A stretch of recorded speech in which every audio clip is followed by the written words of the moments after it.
ಭಾಗದಲ್ಲಿ ಊರು ಗ್ರಾಮದ ಹಂತದ ಭಾಗದ ಗರುಕಲ್ಲು ಪೂಜೆಯನ್ನ ಮಾಡುವುದರ ಮೂಲಕ ಈ ನಮ್ಮ ನಾಡಿಗೆ ಯಾವುದೇ ಅಹಿತಕರ ಘಟನೆಗಳು, ಯಾವುದೇ ವಿಘ್ನಗಳು ಬಾರದಂತೆ, ಯಾವುದೇ ಮಾರಿ ಮಸ್ಕಿಗಳು ಬಾರದಂತೆ, ಪ್ರಾಣಿ ಪಕ್ಷಿಗಳು, ಸಾಮಾನ್ಯರು ಆರೋಗ್ಯವಾಗಿರಬೇಕು. ಆರೋಗ್ಯದ ಕಡೆ, ಪ್ರಕೃತಿ ಕಡೆ, ಪರಿಸರದ ಕಡೆ ಹೆಚ್ಚು ಕಾಳಜಿ ಕೊಡಬೇಕು. ಈ ಊರಿನಲ್ಲಿ ಯಾವುದೇ ಅಹಿತಕರ ಘಟನೆಗಳು ನಡೀಬಾರದು ಅಂತ ಇವತ್ತು ಬಸವಣ್ಣನವರ ಪೂಜೆ ಮಾಡುವುದರ ಮೂಲಕ ಸಹಸ್ರಾರು ಜನಗಳ ನೇತೃತ್ವದಲ್ಲಿ ಸಹಸ್ರಾರು ಜನಗಳು ಪ್ರಸಾದ ವಿನಿಯೋಗ ಮಾಡುವುದರ ಮೂಲಕ ಇವತ್ತು ಒಂದು ಕಾರ್ಯಕ್ರಮವನ್ನು ಯಶಸ್ವಿಗೊಳಿಸಿದರೆ, ಈ ಕಾರ್ಯಕ್ರಮಕ್ಕೆ ಈ ನಾಡಿನ ಮುಖಂಡರುಗಳಾದಂತ ನನ್ನೆಲ್ಲ ಆತ್ಮೀಯ ಕನ್ನಡದ ಬಂಧುಗಳು, ನಮ್ಮ ಮೈಸೂರು ಜೀವಂತ ಕನ್ನಡಿಗರ ಬಳಗಕ್ಕೆ ಕರೆಯನ್ನು ಕೊಟ್ಟಿದ್ರು.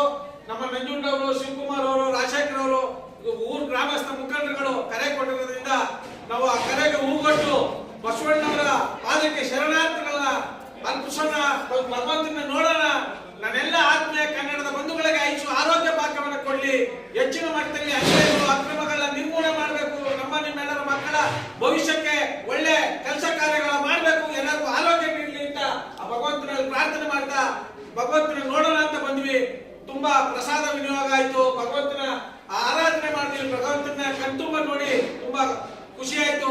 ಎಲ್ಲ ಗ್ರಾಮಸ್ಥರ ಸಮ್ಮುಖದಲ್ಲಿ ಎಲ್ಲರಿಗೂ ಅವರ ಪ್ರೀತಿ, ವಿಶ್ವಾಸ ಕನ್ನಡ ಪರ ಹೋರಾಟಗಾರರ ಮೇಲೆ ಇರಲಿ.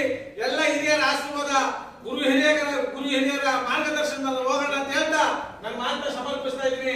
ಜೈ ಕನ್ನಡಾಂಬೆಗೆ, ಜೈ ಕನ್ನಡ ಮಾತೆಗೆ, ಜಗನ್ಮಾತೆ ಚಾಮುಂಡೇಶ್ವರಿಗೆ, ನಾಡ ದೇವತೆ ಚಾಮುಂಡೇಶ್ವರಿಗೆ, ನಾಗವರ ಕೃಷ್ಣರಾಜ ಒಡೆಯರಿಗೆ, ಬಸವಣ್ಣವರಿಗೆ, ಬಸವಣ್ಣ ಪಾದಕ್ಕೆ, ಬಸವೇಶ್ವರರಿಗೆ ನಮಸ್ಕಾರ, ಧನ್ಯವಾದಗಳು.